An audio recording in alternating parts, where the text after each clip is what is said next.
Rajesh, Lviv से ये जो तस्वीरें आ रही हैं बेहद दिल दहला देने वाली ये तस्वीरें हैं। तेल डिपो हम देख रहे हैं पूरी तरह से आग में झुलस रहा है और फायर फाइटर्स कड़ी मशक्कत से इस आग पर काबू पाने की कोशिश कर रहे हैं। आखिर क्या इरादा है लवीव पर? ये जो टारगेट कर एक के बाद एक बड़े हमले हो रहे हैं, इसके क्या क्या पॉसिबल आउटकम्स आप देख रहे हैं?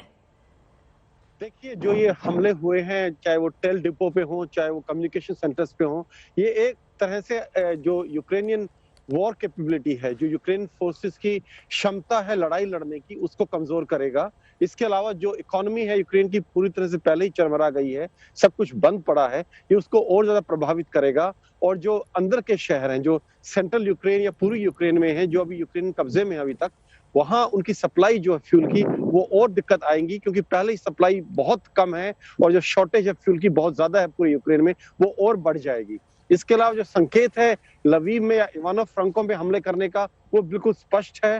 रूस ये संकेत दे रहा है कभी भी किसी भी वक्त जहां चाहे हमला कर सकते हैं। और आने वाले दिनों में हम देखेंगे कि हमले जो पश्चिमी यूक्रेन में हैं, लवीव में और इवानो फ्रांको में, इनमें बढ़ोतरी होगी। और ये एक रूसी टैक्टिक्स है यूक्रेन के ऊपर और प्रेशर बढ़ाने की, ताकि वो किसी तरह से वो नेगोशिएटिंग टेबल पर लेके आ सकें। मलिका। राजेश, एक और बात गौर करने वाली है। लगातार हम देख रहे हैं कि लवीव पर हमले तो हो रहे हैं, लेकिन ये हमले और तेज होते गए शनिवार को, उस वक्त जब जो बाइडेन पोलैंड में मौजूद थे और पोलैंड में शरणार्थियों से मुलाकात कर रहे थे। साथ ही एक बड़ा संदेश उन्होंने वहां से दिया था कि पोलैंड की आजादी हमारी आजादी।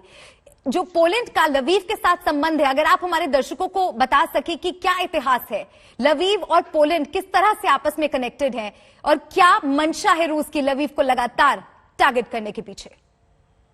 देखिए, लवीव को एक पोलिश शहर माना जाता है अभी भी, और वहां ज्यादातर जो आर्किटेक्चर है, चाहे वो लोग हो वहां के जो रिलीजन फॉलो करते हैं, ज्यादातर वो इसको सबसे यूरोपियन सिटी माना जाता है लवीव को यूक्रेन की। इसी कारण से द्वितीय विश्व युद्ध तक ये सिटी पोलैंड का हिस्सा था, लेकिन जब द्वितीय विश्व युद्ध खत्म हुआ उसके बाद सोवियत यूनियन ने इस शहर पर कब्जा कर लिया और बाद में ये यूक्रेन का हिस्सा बन गया। अभी भी काफी पोलैंड के लोग ये मानते हैं कि लवीव एक पोलिश शहर है। और वहां ये हमले हैं जिस वक्त बाइडेन वहां उनके बहुत नजदीक अपना भाषण दे रहे थे, वो ये संकेत देने के थे कि जो बाइडेन बोल रहे हैं वो सिर्फ नेटो की सुरक्षा के लिए बोल रहे हैं, पोलैंड की सुरक्षा के लिए बोल रहे हैं। उनका यूक्रेन की सुरक्षा में कोई सीरियस एटीट्यूड नहीं है, ना वो कुछ ज्यादा करने वाले हैं। वो सिर्फ ये बोलते हैं कि हम हथियार दे देंगे और पैसे दे देंगे, लेकिन इसके अलावा कोई सुरक्षा की गारंटी उन्होंने यूक्रेन को नहीं दी है, चाहे वो क्लोजिंग स्काईज के बारे में हो, चाहे बूट्स ऑन ग्राउंड के बारे में हो। मलिका।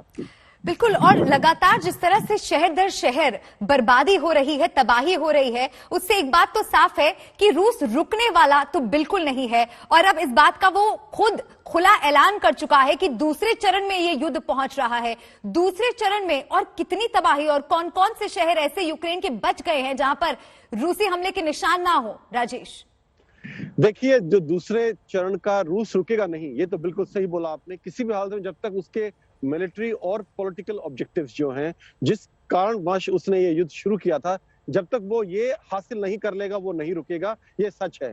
लेकिन मुझे जो लगता है दूसरे फेज में ग्राउंड ऑफेंसिव पे जो जमीनी हरकत है रूसी फौज की, उसमें थोड़ा विराम आएगा।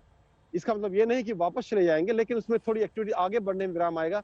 लेकिन हवाई हमले और मिसाइलों से हमले लगातार जारी रहेंगे, खासकर पश्चिमी यूक्रेन में। रूस लगातार दबाव बना के रखेगा। जितने बड़े शहर हैं यूक्रेन के जो अभी उसके कब्जे में नहीं है, वहां उसका दबाव निरंतर रहेगा।